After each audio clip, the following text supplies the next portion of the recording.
Good evening and welcome to our first programme outside of the European Union. The pre-recorded sound of Big Ben on Friday night signified our long-awaited departure from the EU. But what exactly does that mean for us in the West Country now? We'll delve into that, and we also have plenty more up for discussion tonight. The catch in post-Brexit trade as arguments erupt over access to the waters around England's busiest fishing ports, Newlyn and Brixham. Labour's leadership hopefuls come to Bristol as the race heats up to replace Jeremy Corbyn. And with HS2 set to cost hundreds of millions of pounds a mile, is there anything left over to improve the West Country's infrastructure?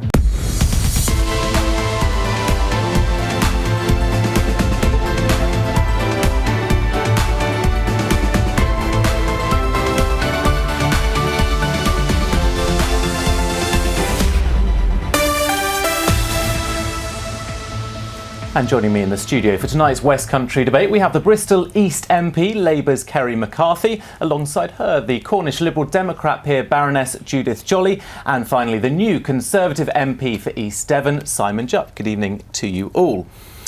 Well, Boris Johnson has done what many said was impossible, and after 3 years of arguments and failed votes, and even though it came 3 months later than promised, the PM has led the country out of the EU. But in many senses, the hard work is only just beginning. He'll soon open up negotiations for a trade deal, and during a speech on Monday, he set out his vision for a free trade agreement. Simon, let's come to you first. Of course, as a newcomer in these parts, you sat out all of the Brexit arguments, but were there for the crucial vote that got Boris Johnson's deal through. How does it feel to be part of that and missed out on a lot of the drama from last year? Well, it's fantastic. Former colleagues and present colleagues who have been in the House previously were saying the last 3 years have been turgid in Parliament, and it's fantastic to finally get the result that actually the British people voted for and East Devon voted for over the line in the last couple of weeks. This is delivering democracy, and that's what we were elected to do as a Conservative majority government. Judith Jolly, you've been very vocal as Liberal Democrats and not being a big fan of Brexit, but what does it look at now as we're looking at the future relationship? What's the key argument for the Liberal Democrats now going forward? Well, Brexit's happened, so that's now behind us, and we need to ensure that we get good trade deals, and that'll be absolutely critical for the far southwest. What do you think Boris Johnson should have as his priorities as he looks at those trade deals then? Well, I suppose it's tempting to look at fishing and farming, because historically that's always considered to be a large part of the Cornish economy, at least.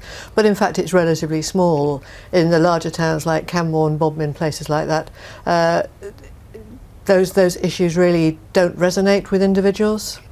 And Kerry, you, of course, Bristol, a real Remain area, and still stayed with Labour MPs at the last election that were promising or wanting a second referendum. What can you do now to ensure those constituents are represented as Boris Johnson forges this new relationship with the EU?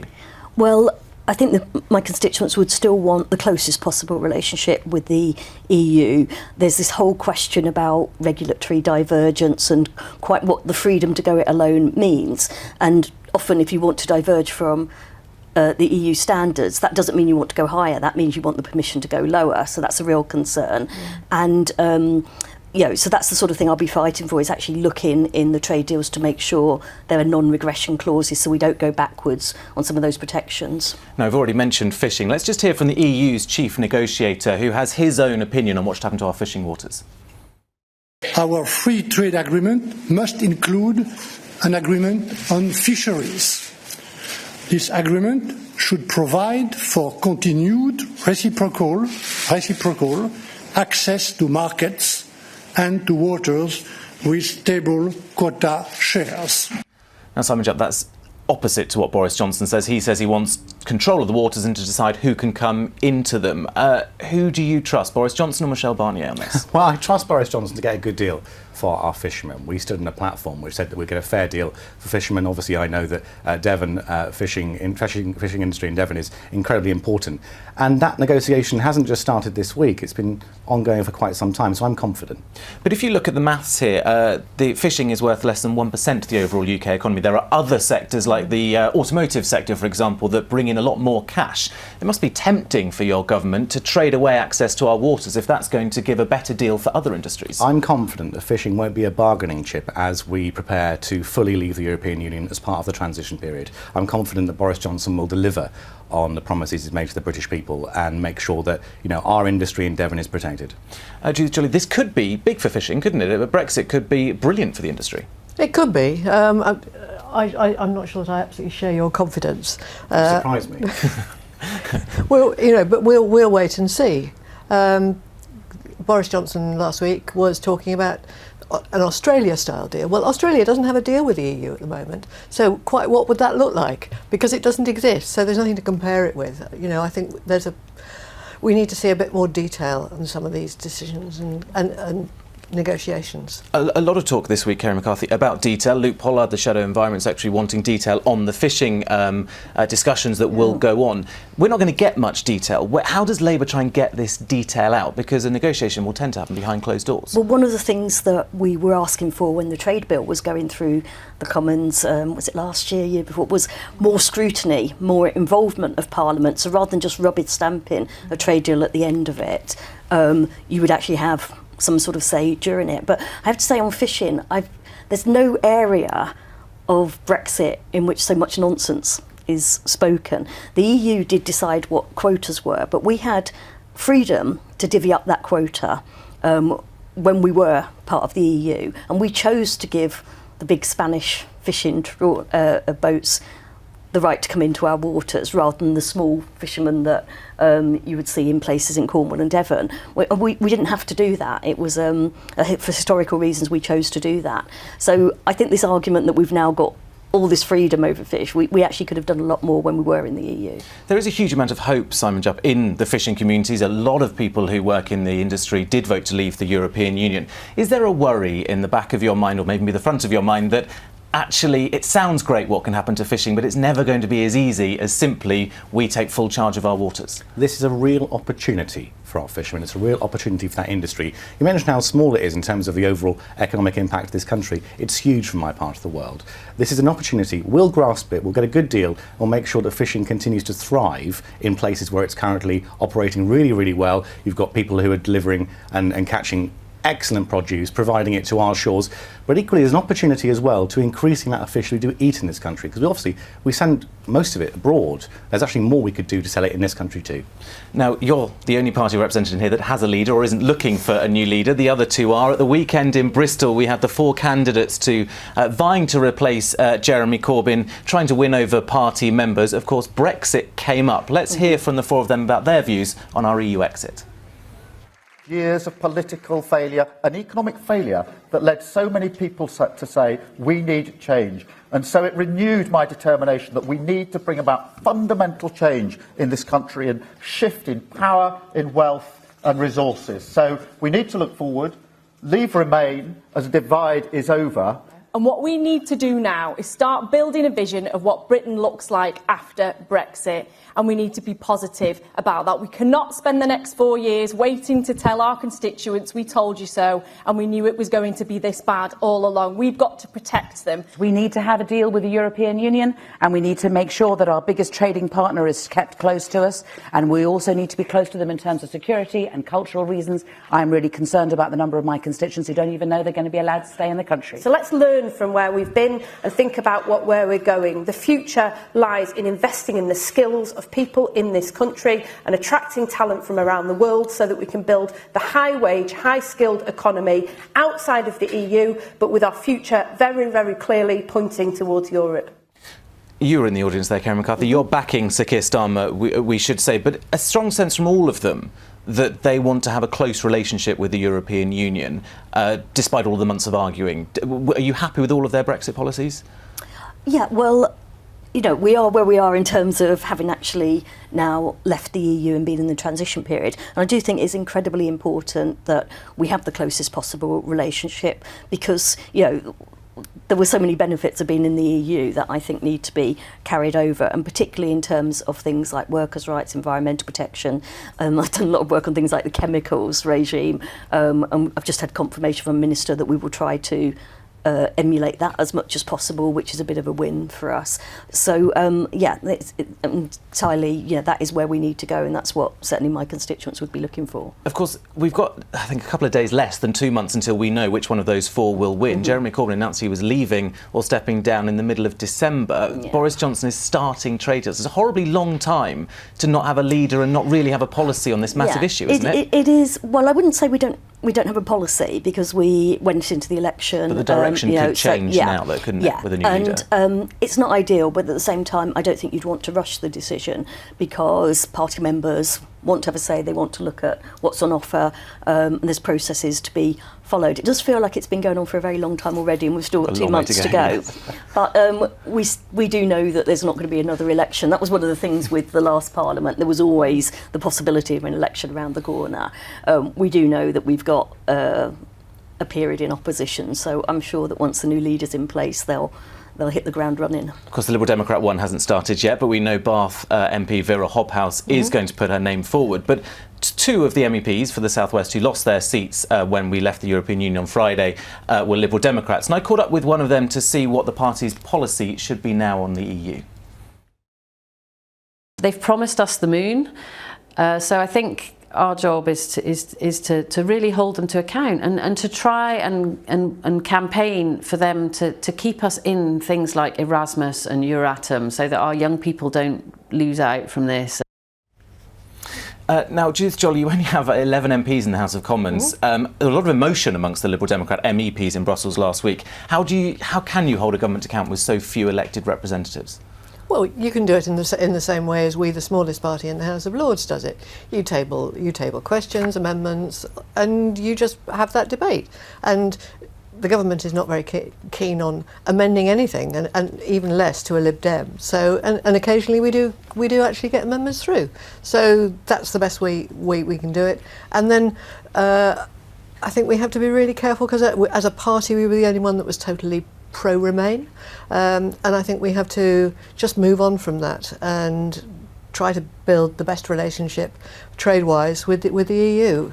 But Caroline's just mentioned Euratom. That's absolutely critical to get Euratom right. All right, well, we will pause this here, because another area that is heavily intertwined with European Union regulations is farming. And with only 11 months to figure out what an independent UK will look like, one of the major questions facing the West Country is what is going to change in that industry. Now, the food and farming industry is worth £120 billion to the UK economy. It provides more than 4 million jobs nationally. And workers on West Country's farms make up more than a fifth of the UK's overall agricultural workforce. But, and worryingly for the industry, income from food and farming in the West Country fell by 11% in 2018, the last year for which we have government figures. Now, this week, MPs have been debating a new agriculture bill, the first one in decades, and they're already arguing about food standards. Only this morning, the Plymouth, Sutton and Devonport MP and newly promoted Shadow Environment Secretary Luke Pollard called for ministers to write legal standards into the proposals.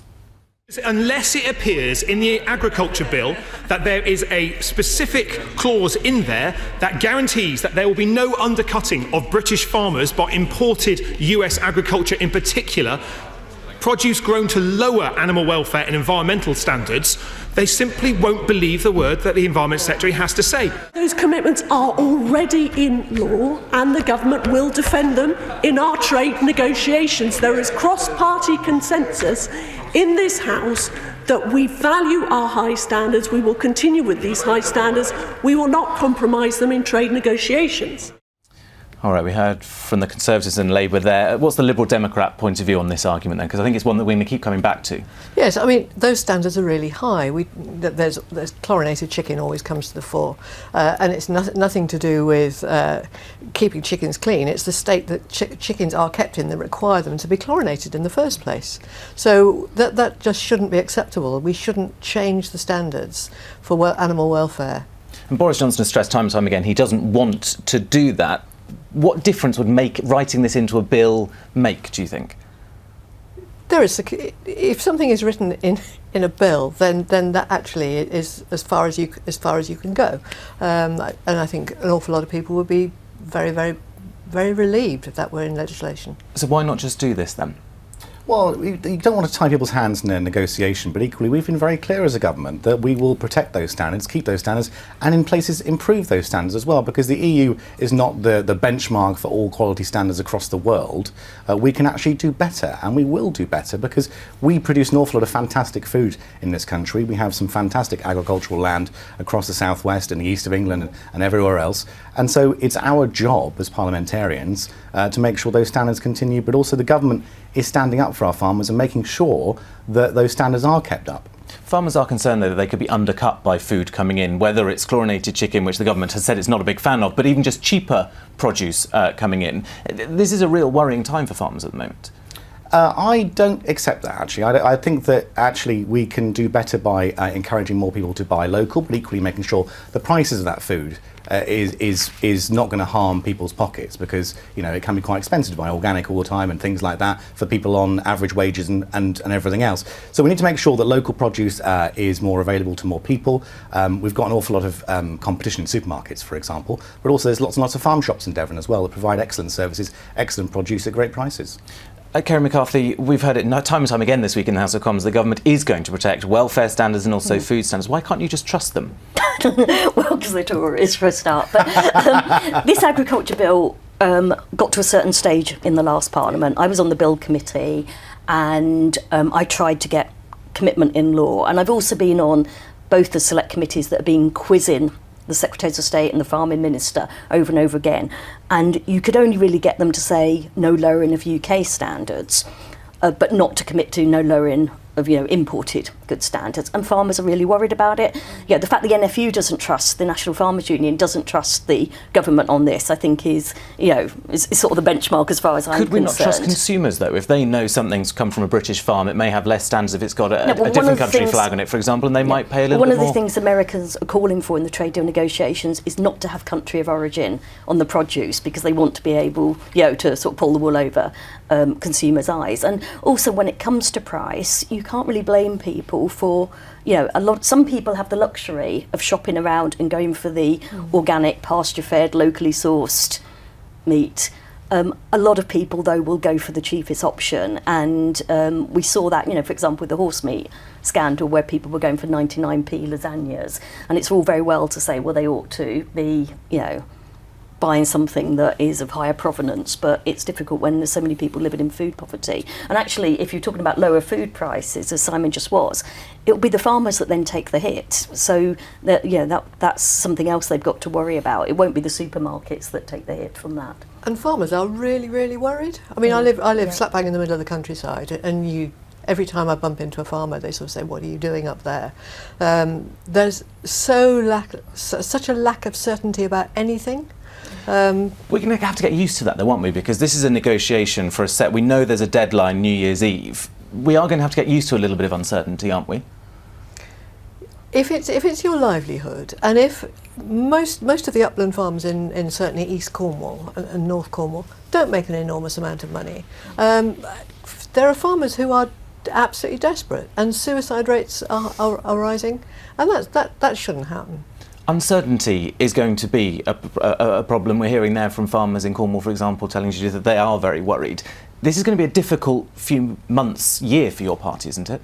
Well, we've committed to making sure the amount of money that farmers get in terms of support continues for the duration of this Parliament, and there's a transition period to a new set of payments which encourage farmers to be more environmentally friendly, think about the way they use their land, and we can do that because we're removing some of the more ridiculous policies like the 3-crop rotation from our farming policy. So there will be uncertainty. Of course there's going to be uncertainty, but the money will still be coming. We're still supporting our farmers. We always will. And I accept what Kerry said about buying British is not always possible, because it's not as cheap as other meats and other food available. But I'm sure there's something that can be done to make sure that food is more widely available and on more supermarket shelves. So that's something I'll be looking to see what we can do for that in the future. I think we're going to return to this numerous times as the year goes on. But let's move on now, because next month Chancellor Sajid Javid will make his first budget, and levelling up opportunities across the country recovery is high on his agenda, with it looking likely that more cash will be given to improve roads and railways, especially in the North and the Midlands, where the Tories picked up seats in December's election. So now South West MPs have got together to argue for a fair share too, with the South West Devon MP Sir Gary Streeter leading the charge, saying the Great South West has found its voice. For too long, we've sat and looked at the Northern Powerhouse and been frustrated. Simon Jupp, can a group of MPs getting together really make that much of a difference? Because we're used to the Midlands engine and the Northern Powerhouse and very little chat about our part of the world. It has to. It has to. So MPs up and down our region, whether they're in Gloucestershire, whether they're in Cornwall, and everywhere in between, need to shout about the fact that our region deserves its fair share of funding from the government. Now, I came out yesterday and said that I can't back HS2.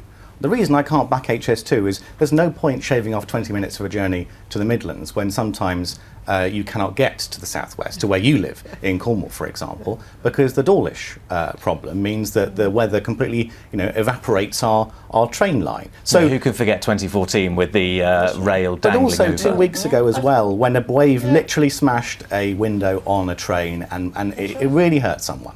That's not good enough. That wouldn't be acceptable anywhere else. Why is it acceptable in the South West? So as a newly appointed member of the Transport Select Committee, I'll be making sure that the South West gets an incredibly loud voice on a very high platform to make sure we do get our fair share of funding. It struck me, Kerry McCarthy, during the hustings in Bristol at the weekend, lots of topics, including internal party structures, were raised by members, but nothing on infrastructure, whereas during the Conservative versions in Cheltenham and Exeter last year, that's all Boris Johnson and Jeremy Hunt really talked about was infrastructure. Does your party get it? Yeah, I think you'd probably find that if you looked at some of the other hustings, then those issues would come up, particularly transport and housing infrastructure. It was just, when you've got an audience of 500 members and you've only got, 15 questions or so being asked, it can be a little bit random. But yeah, I think it's really important. I mean, with Bristol, we're also looking towards Wales, so teaming up with Cardiff and Newport on the Western Gateway project, and we were disappointed with electrification in that we got it most of the way to Bristol but not into Temple Meads, and those sort of things we're totally really pushing for. I mean, one of the big problems we've got in Bristol is we need a lot more housing. The neighbouring councils are building a lot of housing as well, which we don't have much say over because it's within their local areas.